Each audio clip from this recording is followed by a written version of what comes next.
मैंने मेहनत मजदूरी की है। मैं सात सात कड़ी जो है अपने कंधे पे उठा के लोड कर दिया गया। पत्थर की टुकड़ी 3-2 की सिर पे रख के लोड कर दिया गया। मैंने पलेदारों का घमंड नहीं देखा। और उस समय मेरी एज थी 17 साल। उसके बाद 73 में दुकान जो है बंद हो गई। दुकानें बंद है तो बंद है। उन्होंने दुकान की चाबी ले ली थी। 6 जनवरी 1973 को ये पवन टिम्बर स्टोर एस्टेब्लिश हुई है।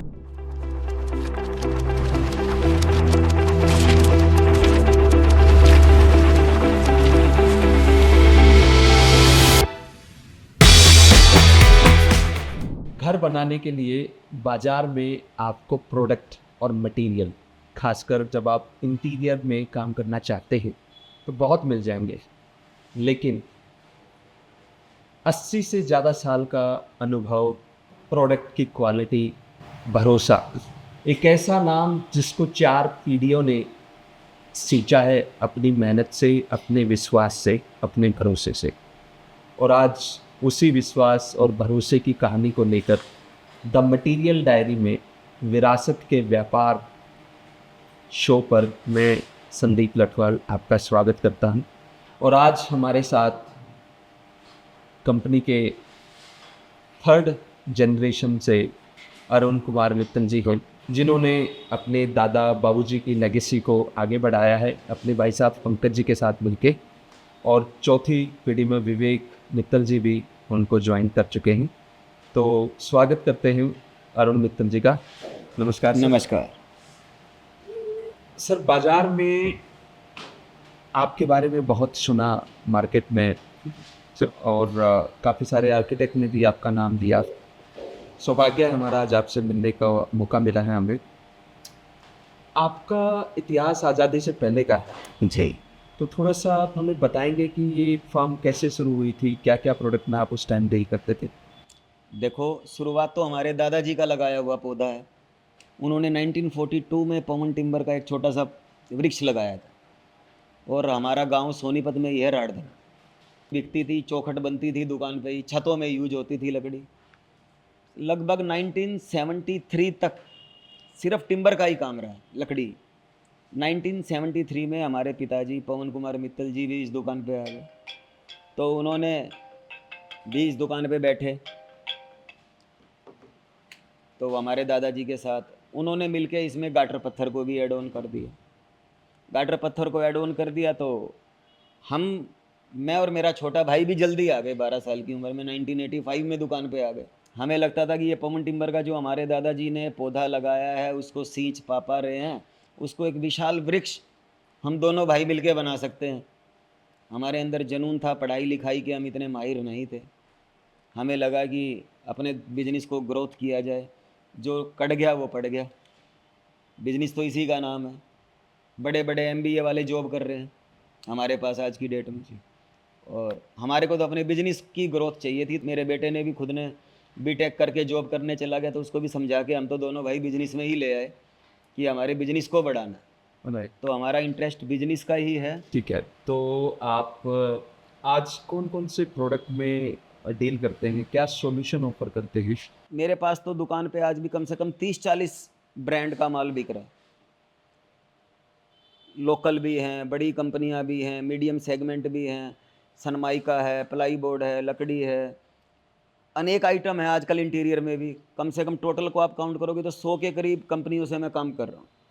प्लाई बोर्ड में जाओगे तो डीरो प्लाई का कोई मुकाबला नहीं है। जिसको अच्छा काम करना है, आप किसी भी अच्छे आर्किटेक्ट से मिलोगे, अच्छे इंटीरियर से मिलोगे, अच्छा जो भी, सोनीपत की बात नहीं कर रहा हूँ मैं, पूरे इंडिया में कोई भी अच्छे शहर में आप जाओगे और जो कोठी अच्छी बन रही होगी, जैसे लकड़ी में लोग नागपुर टीक को प्रेफर करते हैं, तो प्लाई बोर्ड के इतिहास में तो डीरो प्लाई का कोई मुकाबला नहीं है, जैसे नागपुर की लकड़ी का कोई मुकाबला नहीं है।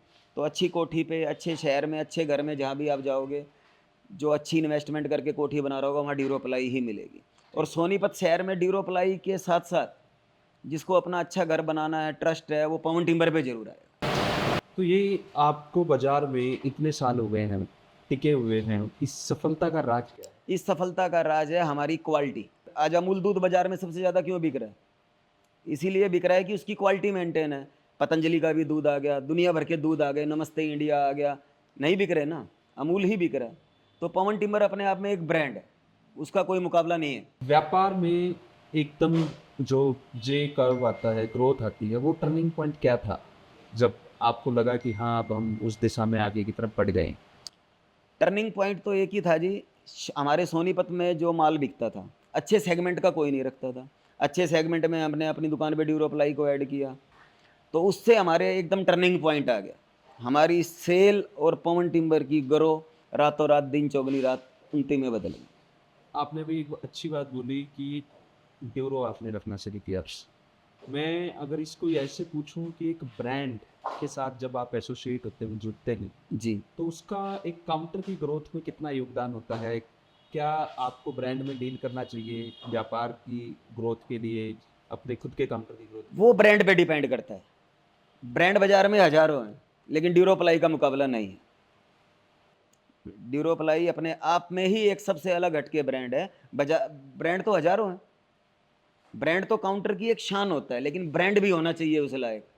जैसे पवन टिम्बर खुद में ब्रांड है, तो उसके साथ जब ड्यूरोप्लाई जुड़ गया तो दो ब्रांड जुड़ गए। सोनीपत में नाम पवन टिम्बर का, साथ मिल गया हमें ड्यूरोप्लाई का, तो हमारा अपने आप नाम बढ़ना ही था, ग्रोथ होनी ही थी। आज का कस्टमर और पहले का कस्टमर, अगर मैं इन दोनों को कंपेयर करता हूँ तो क्या फ़र्क देखते हैं?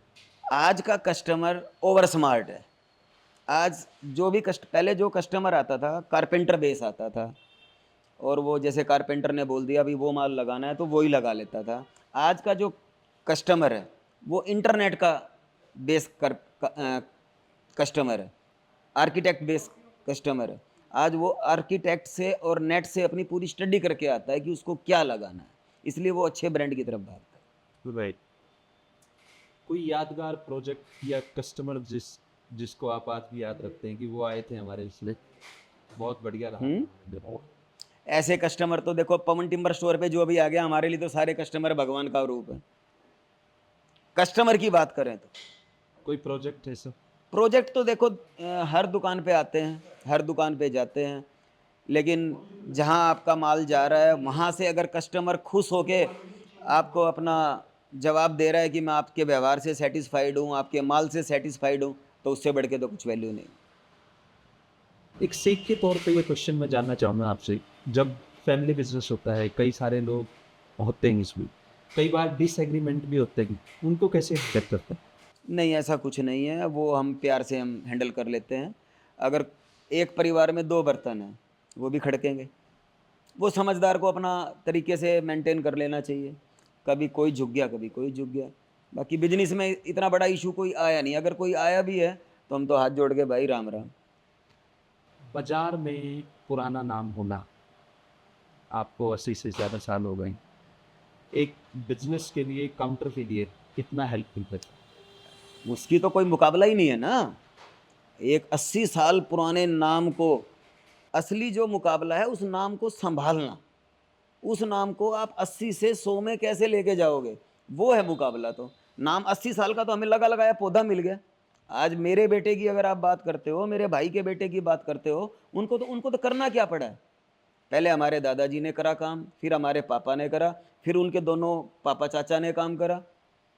पौधा तो उनको मिला है ना, लगा लगाया। उनको इसको आगे कैसे लेके जाना है, वो उनका नेचर, व्यवहार और क्वालिटी डिपेंड करेगी। अगला सवाल हमारा यही है, अगले 10 सालों का क्या प्लान है? अगले 10 सालों का तो लगता है हम दोनों भाई ही संभाल लेंगे, हमें किसी की नीड ही नहीं है। उसके बाद हमारे बच्चे देखेंगे। अगले 10 साल तक तो हमें इनकी नीड नहीं है।